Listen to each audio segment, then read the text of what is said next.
They're hostages sitting in the tunnels in Gaza. We have to think for 1 second what to cry about. Being tortured because they're Eden. Not a story of years ago, but happening today, tonight. In this past week alone, in Lakewood, there were 20 new Yisraelim.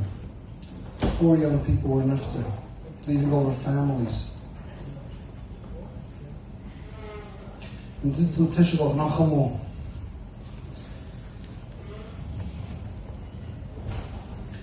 And there's always enough tzudas to think of. Missiles flew, missiles hit. Families wiped out. There's a story of a couple that waited a very long time to have kids. And finally they had one ben Yochid, one son. And when that child was 3 years old, the doctors realized that he's not developing properly. His immune system isn't strong enough. And if something doesn't change, he won't be able to survive. After going specialist to specialist, one doctor finally came up with a plan. They have to send this child to a far-off treatment center. And there he will be isolated from everybody, and they'll build his immune system. And the parents had to part with their one ben Yochid. But the treatment center said more than that. You're not going to be able to call him every day and check in with him every day, because we want him to build inner strength too. So you're allowed one phone call at the end of each month, and he has to come here for 6 months. So they cry and they send their child off. And at the end of every single month they have this one phone call. And on this phone call they cry and they talk, and the son begs for his parents to take him home because the staff isn't like his parents. He's an only child. He gets a lot more when he's at home. But his parents tell him, we can't. And every phone call ends in tears. But finally, it's the end of the 6 months. And his parents go to pick him up. And the child has his belongings packed up. And he walks downstairs. And as his parents are about to take him into their car, the doctor comes up to the child, and the doctor says, I know you were very much looking forward to go home, but we looked at your test results. You're going to have to stay here for another 3 months.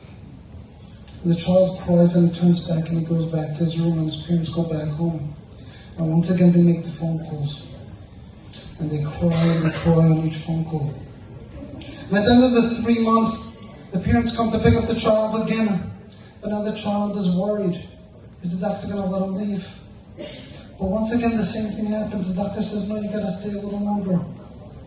And they go back to making the monthly phone calls. But as this goes on and on and on, again and again, the parents are still crying to the kid, but the kid's growing older and he's living in this home and he doesn't remember his own home. And he stops yearning and he stops crying so much. But the parents are still crying because they remember their child and they love their child so much. And now the child doesn't believe he's ever getting out of there. He just makes the phone call because he's told now is the time to make the phone call. But the parents pick up the phone and they cry every single time. See, Maya Zilberg says, Smushels for the Eibishter and us on Tisha Bav.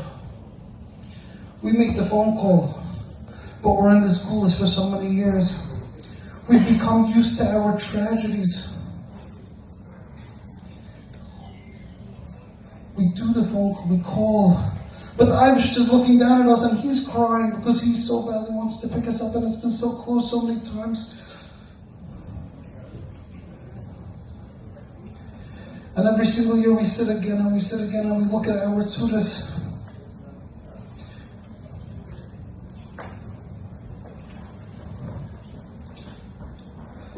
And we have to remember Hashem is crying and He's waiting for us.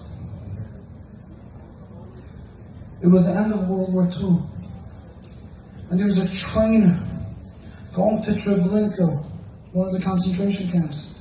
And on that train there were thousands of heathen crammed in. Entire families, mothers, fathers, grandmothers, grandfathers, children, cousins, all crammed together. And the train comes to a stop by Treblinka, and the Nazis, Yamach Shalom, are screaming and shouting and forcing everybody to go fast off the train. And they're marching them.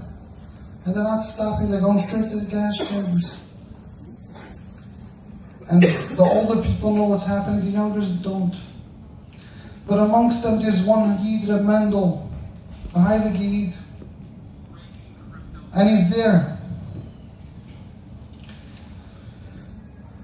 And as he's being pushed together with the crowd, he trips. And he looks down. And there's a little newborn baby on the floor. And he picks up the baby.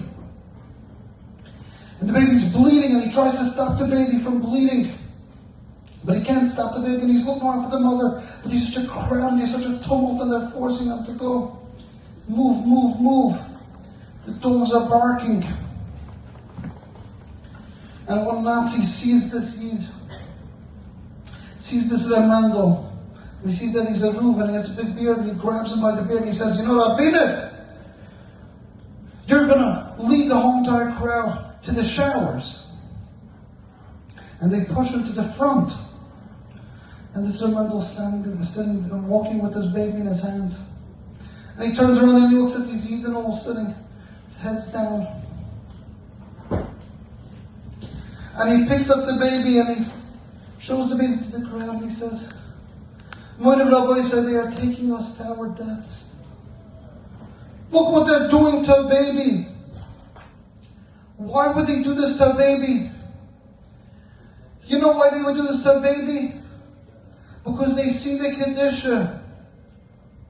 And when darkness gets exposed to light, all darkness wants to do is shut down the light.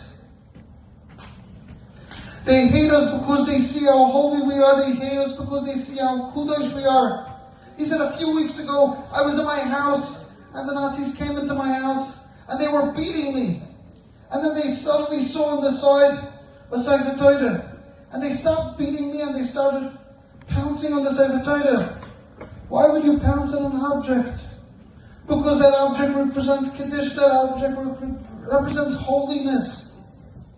And darkness just wants to unlight the holiness, but remember how heilig you are.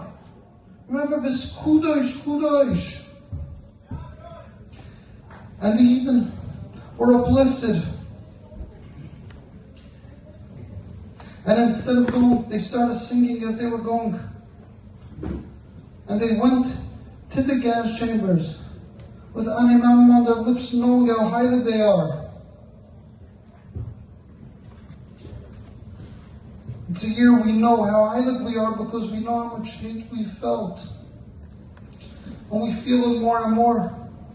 And it just means how heilig we are, the potential of every single Yid. And we sit here on Tisha Bav, 665 days. Those hostages are but 1,957 years that Eibishter doesn't have his place in English. He keeps on looking at us. And we're so close, and we're so close.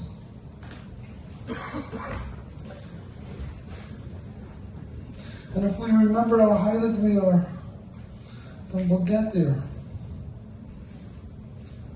And we won't be sitting here again next year.